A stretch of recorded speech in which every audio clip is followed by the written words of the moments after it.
And I think there were real questions raised this season around his system. I remember when they played Fulham at Craven Cottage, Marco Silva, Calvin Bassey and Alex Iwobi all talking so openly about how easy it was to play against Amorim's team. I think with a hierarchy that raised serious questions. Grimsby away, although they played a slightly weakened team, continuing with 3 centre-backs away to Grimsby. Serious questions having gone out of the Carabao Cup at that stage. Brentford away was also a very questionable performance in that loss as well at the G-Tech Stadium. So I think this has been building for a while. Transfers has been a separate issue. From what I understand, that hasn't been the main reason for their tensions, although they had different strategies about it. Amorim wanted to spend this month, whereas the likes of Jason Wilcox and the likes of Christopher Vell, head of recruitment, looking at transfers, they didn't want to make the previous mistakes of the previous regimes at the club, really risking their future windows, really wanting to reinforce long-term the midfield, for example. We know they have a short list of the likes of Carlos Baliba, Elliot Anderson, Adam Morton. If they spent this month, that would put moves like that in jeopardy. And that's something, while being 6th in the table and just a few points off a Champions League place, they don't want to do this month. So look, there's been a few components to this, and it just felt like they ended up on the wrong sides of this argument, and now that has resulted in Ruben Amorim leaving the club.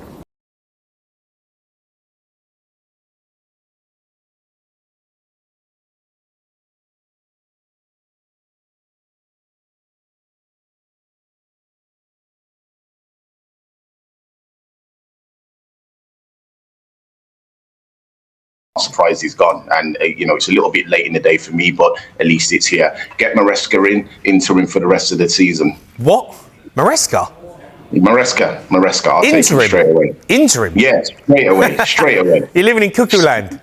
Why Maresca then? Well, he's got pedigree. He knows what he's doing tactically. He done brilliantly in his first season, delivering 2 trophies for Chelsea. He knows the league. I believe he'll be able to get tactically. Jamie, what's wrong? What's wrong, Jamie? Chris, I know you're ecstatic and you want to get the champagne out that Amorim's gone, but you ain't getting Maresca in as an interim manager. Maresca's credit in the bank has probably gone up since he's been sacked at Chelsea. He's not going to take an interim role at Manchester United. I understand if you want to bring him in on a 4-year contract, potentially, but the reason he left Chelsea and fell out with the board is exactly the same reason that Amorim's just done the same thing. So Maresca's going to look at Man United and go, absolutely no chance am I going there. Are you joking? He's got the same problem he had at Chelsea. It's not the same pedigree, mate. It's not the same pedigree. What do you mean it's not the same pedigree? It's exactly the same pedigree. United. Yeah, and they're Chelsea. I know they're Chelsea. Succeeded a lot more and way more than you. They're club world champions.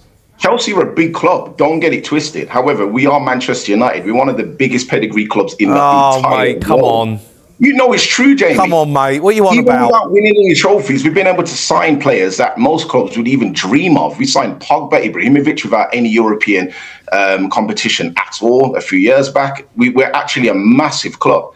So I think someone like Maresca would come in and do a brilliant job for us. I just want to finish this chat by talking about Bruno Fernandes, because he's turned down opportunities to leave the club in the past. Is there a danger now he might have a change of heart? That is a very good question. A very good question. Bruno Fernandes is somebody who's very, very close to Ruben Amorim. Many people believe that if it wasn't for Ruben Amorim, Bruno Fernandes would have left Manchester United last summer.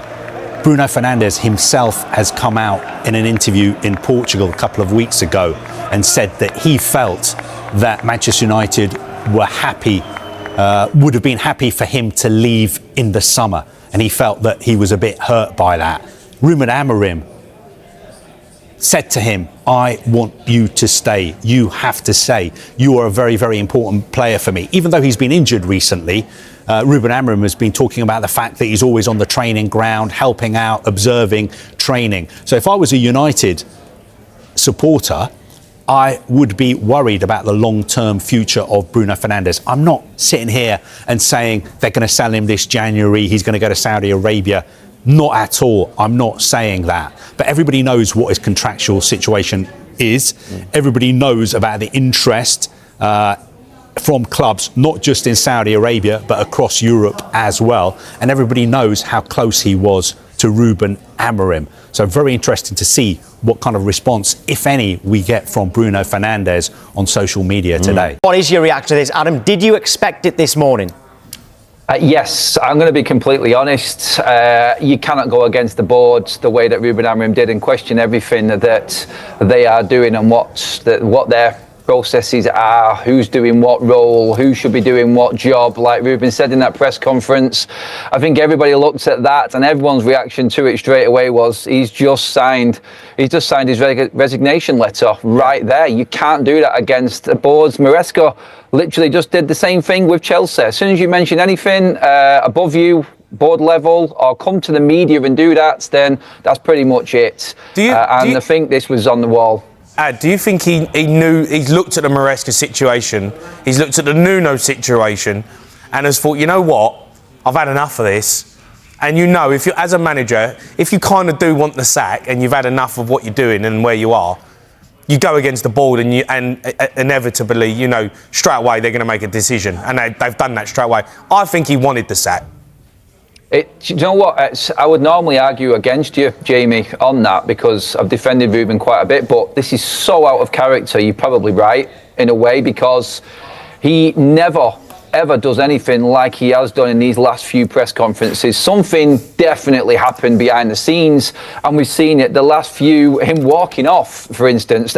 Ruben's been brutally honest and answered every single question, going back to what Jamie Jackson of The Guardian asked him in the pre-match press conference ahead of the Leeds game, where he says, I'm not going to talk about that. That was regarding his formation and transfers to fit that formation. I'm not going to talk about that. It's like, whoa.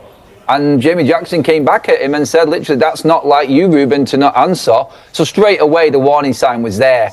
And then going after that game against Leeds, some would say that was a creditable draw. There was no reason to really go in and say what he said, but I think it was planned. It looked like he had everything laid out what he wanted to say. He had it he had it specifically laid out, I think, as well here. And I think that was the big tell. I think he actually thought, you know what? You're going to have to pay me out of here. You're going to have to sack me. And I think it was writing on the wall from them first press conferences at the back end of last week. Who would you be happy with? Who should be on that list? Who would be your number one?